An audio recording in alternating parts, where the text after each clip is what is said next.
দৃশ্যগুলো যেন কিয়ামতের ভয়াবহতাকে মনে করিয়ে দেয়। মুহূর্তের মধ্যে পাহাড়ের বুক চিরে ধেয়ে আসা কাদা আর পাথরের প্রবল স্রোত গিলে খেল সবকিছু। বুধবার নেমে আসা এ প্রলয়ঙ্কারী ঢলে নেপাল ও চীনের তিব্বত অঞ্চল জুড়ে তৈরি হয়েছে স্মরণকালের অন্যতম বড় এক মানবিক বিপর্যয়। ভয়াবহ এই বন্যায় এখন পর্যন্ত অন্তত ১৬৫ জনের প্রাণহানি নিশ্চিত করেছে কর্তৃপক্ষ। তবে সবচেয়ে বেশি উদ্বেগজনক হয়ে দাঁড়িয়েছে নিখোঁজ মানুষের সংখ্যা। দুই দেশের সীমান্ত এলাকায় প্রায় ১৫০০ মানুষ এখনও নিখোঁজ রয়েছেন, যাদের মধ্যে অন্তত ৮০০ জনই বিদেশি নাগরিক। এসব বিদেশিদের মধ্যে যুক্তরাষ্ট্র, ব্রিটেন, কানাডা, অস্ট্রেলিয়া ও ভারতের শত শত নাগরিক রয়েছেন।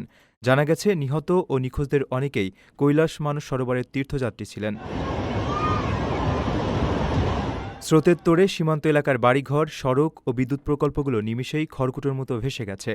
পর্যটক ও তীর্থযাত্রীদের পদচারণায় মুখর লাসা ও কাঠমান্ডু সংযোগকারী ব্যস্ত এই পার্বত্য অঞ্চলটি এখন পরিণত হয়েছে এক বিশাল ধ্বংসস্তূপে।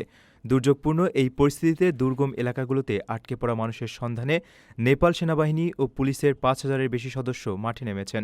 যোগাযোগ বিচ্ছিন্ন হয় মূলত হেলিকপ্টারের মাধ্যমেই চলছে উদ্ধার কাজ।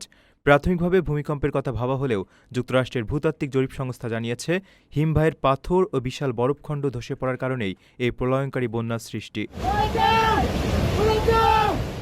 প্রবাসে কষ্টে অর্জিত অর্থ বিনিয়োগ করে প্রতারিত হওয়ার দিন শেষ।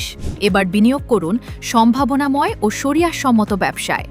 প্রবাসীর সিটির শেয়ার কিনে আপনিও হয়ে উঠুন আমাদের অগ্রযাত্রার একজন গর্বিত অংশীদার। প্রকল্পের অগ্রগতি ও ব্যবসায়িক সাফল্যের ভিত্তিতে রয়েছে ২ থেকে ৩ গুণেরও বেশি হালাল মুনাফা। প্রবাসীর সিটির শেয়ার কিনে গড়ে তুলুন সমৃদ্ধ ভবিষ্যৎ। প্রবাসীর সিটি, প্রবাসীদের স্বপ্নের ঠিকানা।